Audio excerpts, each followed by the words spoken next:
Now, as we know, Facebook, they are under scrutiny from the federal government. And the federal government is ramping up its scrutiny of Facebook's role in the Cambridge Analytica data privacy scandal, because we now have another federal agency that is looking into Facebook, and that is the Securities and Exchange Commission.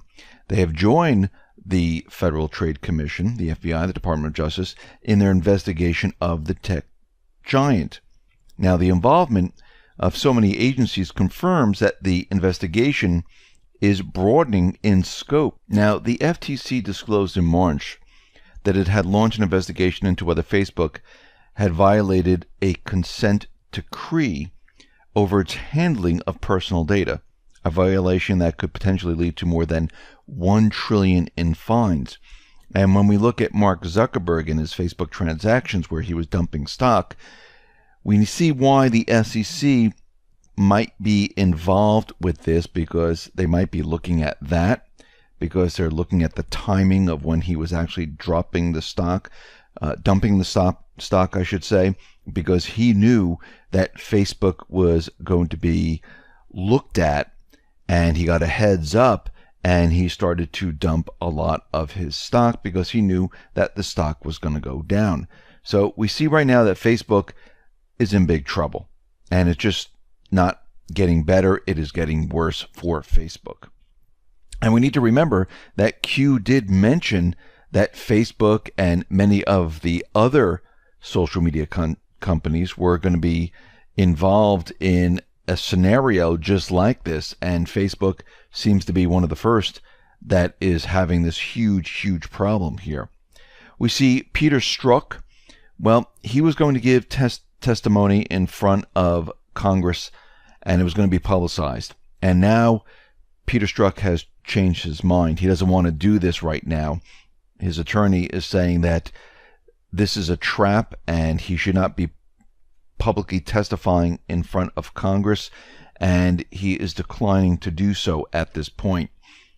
We see that the judge in the Flynn case, and we know that Mueller wanted to put this off once again because he really has no evidence whatsoever. We understand that Strzok and others have changed and manipulated 302s, and they changed a lot of it. But the judge has now set the hearing for July 10th and says that Flynn should be there. And there is a notice of electronic filing. The case is USA versus Flynn, case number, and it says that July 10th at 10 a.m. in courtroom 24A, Flynn is directed to attend, and it's signed by Judge Emmett G. Sullivan. And it looks like we are moving forward with this, and we'll have to see what happens. Now, Q is saying that Flynn is going to be getting off. There's really no evidence whatsoever, and I think this is why Mueller continually kicks the can down the street, because he has nothing to show the judge, just like in the case with the Russian company where he indicted like 13 Russians. That's not going too well either, because he really had no evidence with that. He never thought they'd show up. So it looks like Mueller is kind of stuck in this whole entire Russian collusion scenario, which none of these things have to do with Russian collusion. Now, we understand that Merkel was having problems with her own party, and it all had to do with the refugees, the illegals coming into the country, and Merkel right now has surrendered her migration policy in a deal with the Conservative Party leader. Now, this plan, if implemented in its present form, reduces Germany's refugee liability almost to nothing. Since, given Germany's geography, it is not on the front lines of the waves of migration, as those migrants need to travel through another EU nation to get to Germany, and if Germany is turning away asylum seekers who have filed for the asylum in another EU nation, and a secondary migration is not permitted, then Germany could realistically expect not to see further waves of migrants. Merkel has lost in a big way, and the anti-migrant interests have won, not just at home but across the bloc. She has conceded much and nearly lost her handle on power, which is largely maintained through acquiescence to the demands of other countries in the Union. So we see at this point that Merkel is in trouble. A lot of her party is not with her, and the people are not really with her. And you can see that she is stuck at this point, and we'll have to see how this all plays out later on moving forward here. We see Iran, the president of Iran, Rouhani, he says he's committed to the nuclear deal as long as we have the feeling that we can profit from the advantages given to Iran. And we know that the Iranian president met with the Swiss counterpart in Zurich, and the Swiss president, Alain Berset, agreed, saying that his country respects the deal, adding, "We really agree with President Rouhani on underlining the importance of stable relations in respect of international law." And I believe what the Iranian president is doing right now is going around trying to get people on his side to make it profitable for Iran. And again, they want to receive payment. Remember, Obama was sending payments to Iran, and this had nothing to do with their funds because they put it on to planes on, pallets of cash. Congress really didn't know anything about this, and they were just giving it to Iran. So we see at this point, Iran is trying to get those funds continually coming into the country. And if they can't get the funds coming into the country, I don't think this deal is going to stay alive. We see Russian troops right now. They have arrived in Busra al-Sham, and the rebels are preparing to hand over their heavy weaponry and their medium weapons. Now, this area is very important because it's located just north of the Jordanian border and directly west of the al-Shuaita governorate. And with Busra al-Sham under reconciliation deal, the Syrian government will have full control of the al-Shuaita provincial border for the first time in several years.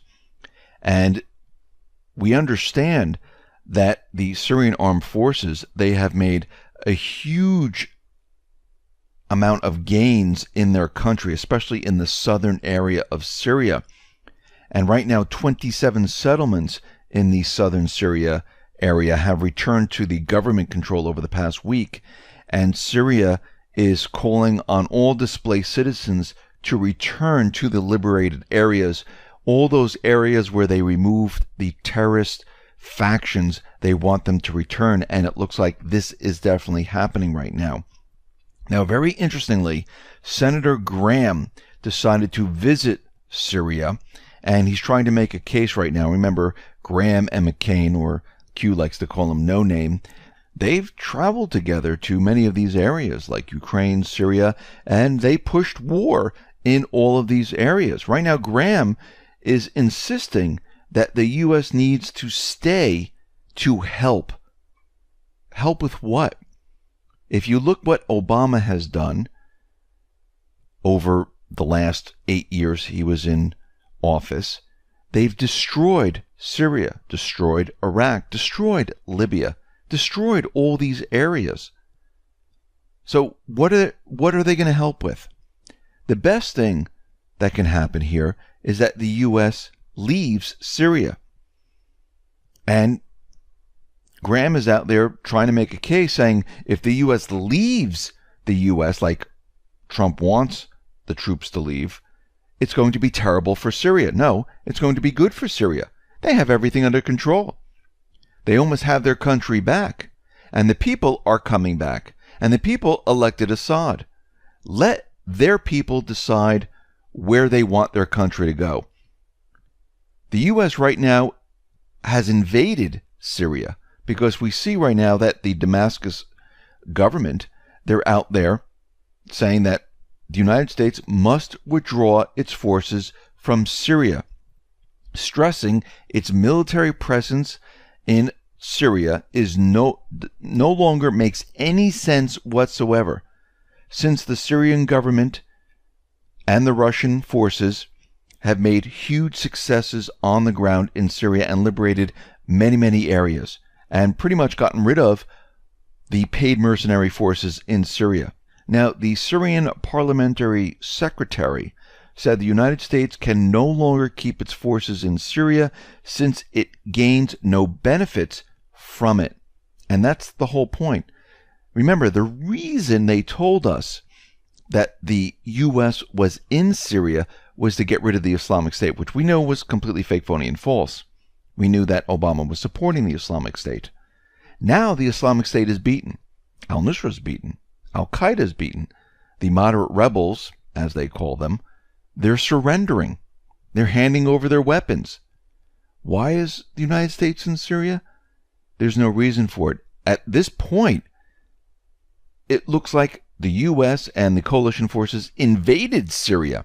And when a country is telling you you must get out and you don't, it doesn't look good on the world stage. And I think this is why Trump has said that it is time to get out of Syria. When Trump meets with Putin, I think this is going to be discussed. And I think we're going to see the troops removed from Syria and all borders closed down. Right now, they are closing the borders with Jordan. They're closing and setting up barbed wire with Lebanon. They have the borders controlled with Iraq.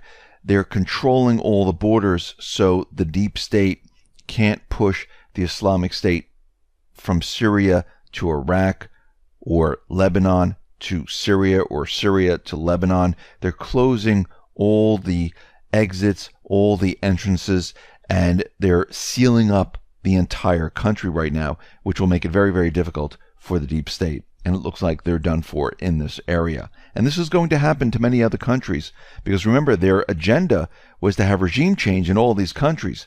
Now it's all falling apart, and the people are taking back control of their countries. Now let's get into some of Q's breadcrumbs here. That Q has posted many more posts since we last spoke.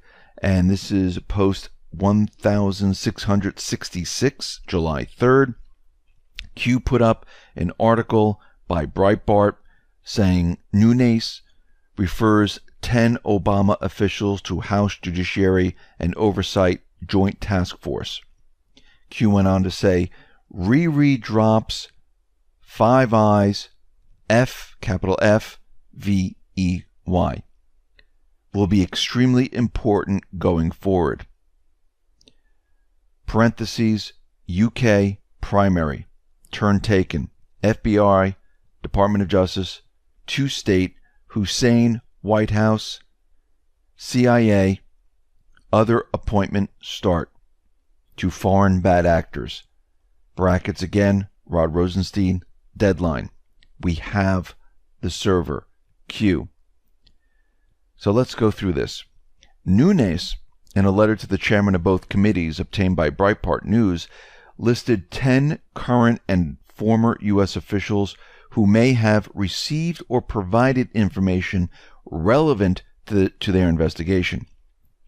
Interviews with those officials could reveal whether the FBI lied when it said it began investigating the Trump campaign on July 31st, 2016, and after it received information from Downer after stolen Democratic National Committee emails were published on July 22nd, 2016. Normally, intelligence passed on from a member of the Five Eyes Alliance, Australia, Canada, New Zealand, the UK, and the US, to another member comes through an official channel for intelligence sharing.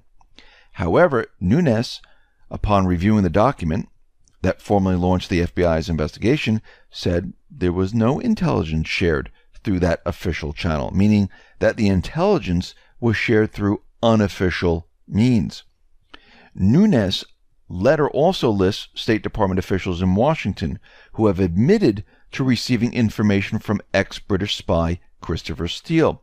Those officials are Jonathan Weiner and Victoria Nuland. Nunes' letter also lists Colin Kahl, former National Security Advisor to former Vice President Joe Biden, another former Biden aide, as well as former top Clinton State Department aide and campaign official Jake Sullivan. So an anon gives us a quick Q review so we can easily reread all in one go. Five Eye, which is F-V-E-Y, and Five Eyes are mentioned in 3 relevant posts. So this is on April 16, 2018. Reread Five Eyes. Avoid U.S. data collection laws. Hussein. Public dossier. FISA. Not public. Five Eyes. UK. Australia POTUS targeting using pushed RUS decoy meetings. Russian meetings. Campaign insertions. Hussein. Hillary Rodham Clinton. Loretta Lynch. Brendan Clapper. UK. Australia assist set up. May 11th, 2018. Example, Clinton Foundation. Post-election loss. Layoffs. No access control equals no donations. Today, New Zealand donation restart. Others, why? 1. Selling secrets. 2. Selling future access. Regain control power. 3. Selling silence. Read below slow and carefully. 5I. Why do former dignitaries still hold SEC clearance? U.S. to U.S. logged, flagged, recorded. U.S. In New Zealand, there are no logs, no flags, no records. U.S. security clearance, authenticative, 5i view plus doc take. Read above slow and carefully. Basically what Q is saying, there are no logs, no flags, no records. U.S. in New Zealand. Why do we allow former dignitaries security clearance? Welcome to the deep state. Future to prove past. June 11th, 2018. Ask about the letter, however. A Department of Justice official said Rosenstein is currently representing the United States in a brief, unrelated visit to a foreign nation, one of America's key intelligence partners, indicating he would plan on responding during the previously scheduled briefing on Thursday. And there's a link to Fox News. Department of Justice refusing to give Grassley access to agent who interviewed Flynn. This statement should ring alarms. Hint, those responsible for spying, 5i, are present. Panic, Q. So we see right now that Q is saying there are no logs. And I think what you're going to see in the testimony that follows from all this is the revelation of what these unofficial channels were, specifically who they involved. I believe Q is saying that the UK was the primary point of contact for those looking to ferry information along these unofficial channels, and this will implicate the FBI, Department of Justice, CIA, and Obama's White House. Rosenstein's deadline is Thursday, so we'll have to see what happens on July 5th, which is Thursday. And Q went on to say, we have the server. Post 1667. Q put up everything that was posted in the last post and said the following. Normally, intelligence passed from a member of the Five Eyes Alliance, Australia, Canada, New Zealand, the UK, and the US, to another member comes through an official channel for intelligence sharing. However, Nunes, upon reviewing the document that formally launched the FBI investigation, said there was no intelligence shared through that official channel, meaning that the intelligence was shared through unofficial means. Basically, Q's just laying it out there, telling us that they're using unofficial channels, which will implicate Obama, Hillary Rodham Clinton, and the rest, because this is the deep state. Nothing is on record, but they have the server. They have the information. 1668. Q put up post 1666, post 1667, and said the following. Read below slow and carefully. And actually, this is a post from May 10th, Q put up. 5i, why do former dignitaries still hold security clearance? U.S. to U.S., logged, flagged, recorded. U.S. to New Zealand, no logs, no flags, no records. Basically telling us over and over there would be paper trails, but we don't have the paper trails. But they have the data, they have the information. So Q is basically saying that he allowed Hillary Rodham Clinton and all the others to go ahead and do what they've been doing like there's no problems. Remember, the sealed indictments, they don't know they're indicted. They're in secret. There's a reason for that. So they don't know what's going on.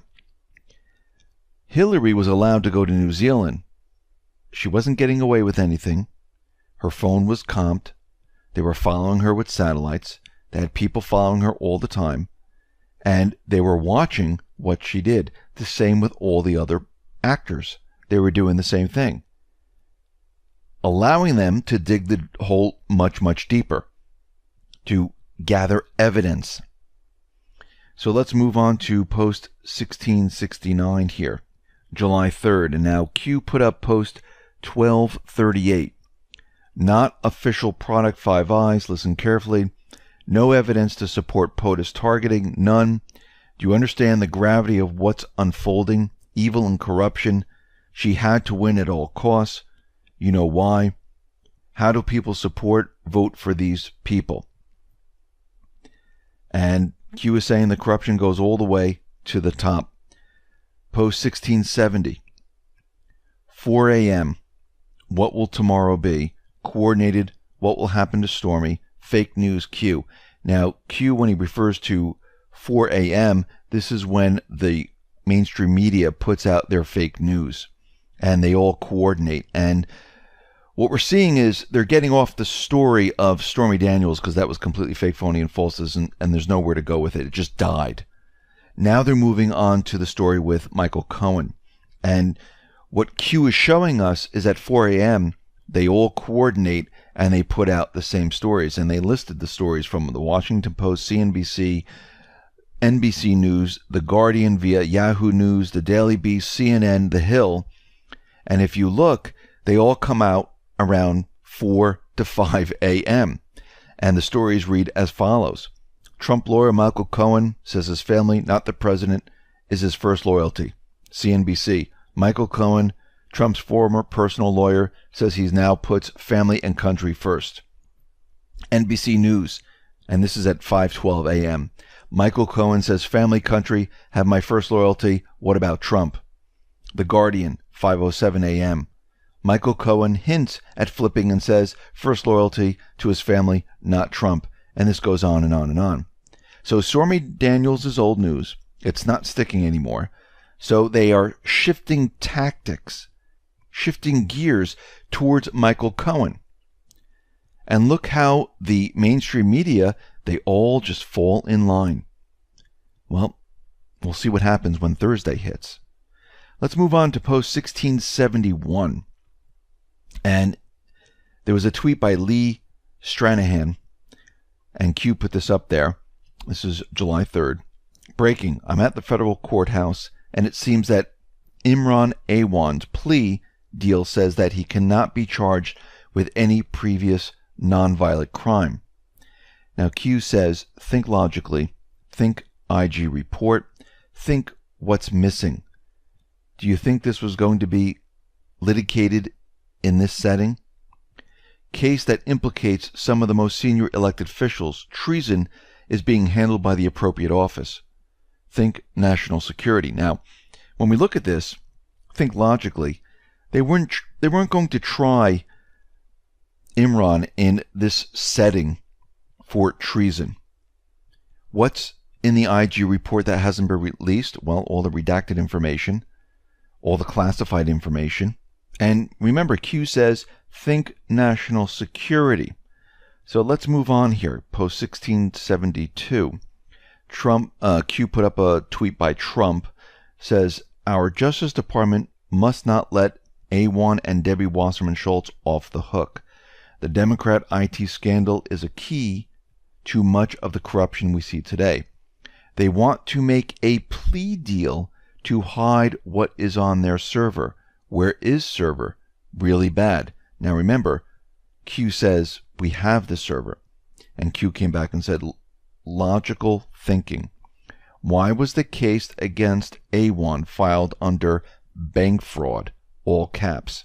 The result today, RE: all caps, bank fraud. See last connect. The swamp is being drained? Well, I think the answer might be in the president's tweet, where they're making a plea deal. They're making a plea deal to hide what is on the server. And I believe Imran might have made a plea deal and just accepted the bank fraud charges.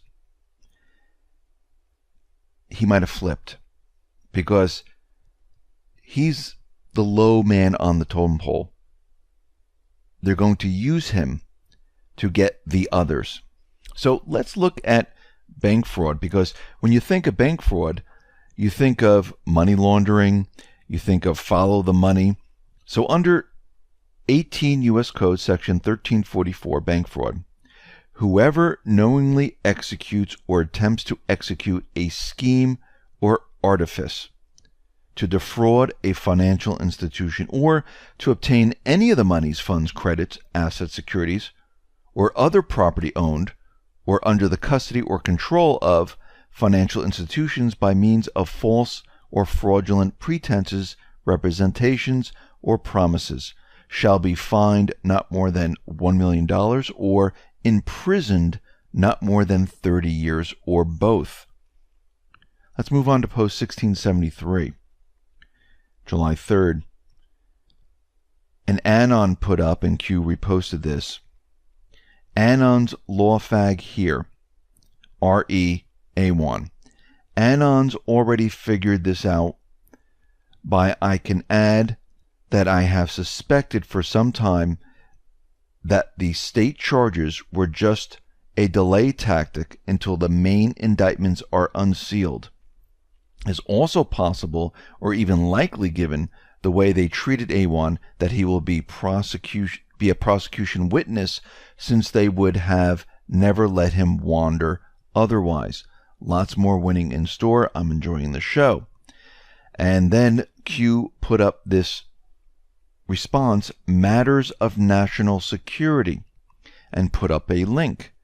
Now this link is to the Classified Information Procedures Act. And if we read this, I'll read a little portion of it and then give you the summary part of it. Definitions, pretrial conference, protective orders, and discovery. After a criminal indictment becomes public, the prosecutor remains responsible for taking responsible precautions against the unauthorized disclosure of classified information during the case. This responsibility applies both when the government intends to use classified information in its case in chief, as well as when the defendant seeks to use classified information in his or her defense. The tool with which the proper protection of classified information may be ensured in indicted cases is the Classified Information Procedures Act. See Title 18 U.S.C. Application number 3. SIPA is a procedural statute. It neither adds nor detracts from the substantive rights of the defendant or the discovery obligations of the government. Rather, the procedure for making these determinations is different in the balances the right of a criminal defendant with the right of the sovereign to know in advance of a potential threat from a criminal prosecution to its national security. So, I'm going to read you the Cliff Note portion of this to explain what all this means. SIPA provides a mechanism to resolve the trade-offs that arise in connection with the use of classified information in criminal prosecutions. Classified information, as defined in the Executive Order of 13526, covers such information whose unauthorized disclosure of the information reasonably could be expected to result in damage to the national security. There are 3 main ways that classified information might come up during trial. The prosecution may need to use such information as part of its case. Number 2, the defense may need to do the same. Number 3, the defense may need to receive classified information in connection with discovery. A particular problem for the government arises when the defendant claims a need to disclose classified information if prosecuted, and the government is faced with a choice between harming national security by allowing its disclosure or dropping charges. Many courts have accordingly noted that CIPA was primarily enacted to combat this problem, known as graymail. Now, it mentioned Executive Order 13526. This Executive Order 13526 was created in December of 29th of 2009. This order prescribes a uniform system for classifying, safeguarding, and declassifying national security information, including information relating to defense against transnational terrorism. Our democratic principles require that the American people be informed of these activities of their government. Also, our nation's progress depends on the free flow of information both within the government and to the American people. Nevertheless, throughout our history, the national defense has required that certain information be maintained in confidence in order to protect our citizens, our democratic institutions, our homeland security, and our interactions with foreign nations. Protecting information critical to our nation's security and demonstrating our commitment to open government through accurate, accountable application of classification standards and routine, secure, and effective declassification are equally important priorities. So it looks like this part of it where Q is pointing us to this CIPA rule, it looks like they're going to be using this later on, because what's in the IG report? A lot of classified information. What was Imran doing? Selling classified information. And I think this has everything to do with that. Let's move on to post 1674. Q put up, add another to the list, gave us a link to an NPR link, which says another top Justice Department lawyer steps down following earlier departures. Q wrote conspiracy, coincidence, and what does the article say? Well, the Department of Justice headquarters in Washington is losing one of its most experienced top leaders, the latest official to leave for work in the private sector, Scott Schools, a top aide to the Deputy Attorney General.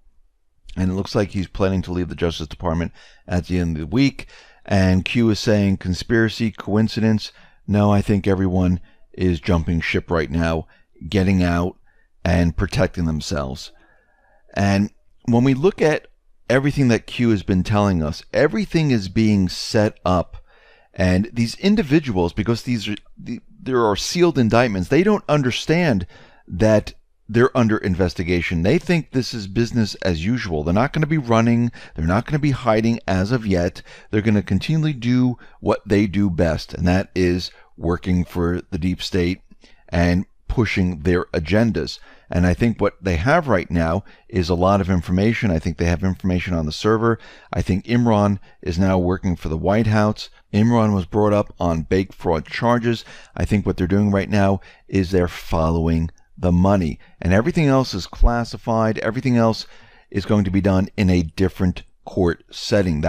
This was not the place to have it. Now, what this has done is this has let the guard down for many of those people in the deep state, thinking, oh my God, he just got off. There's no problem. There's no evidence anywhere. And all he got was bank fraud. So we're in the clear right now, which really isn't a good way to think, because it's a complete and utter setup. And we can see right now something big is going to happen on Thursday, July 5th. We'll see what happens. And moving forward, we're going to see a lot more of this come out. And I think the deep state is being slowly pushed into this corner. And I don't even think they realize they are being pushed into this corner. And once they're in the corner,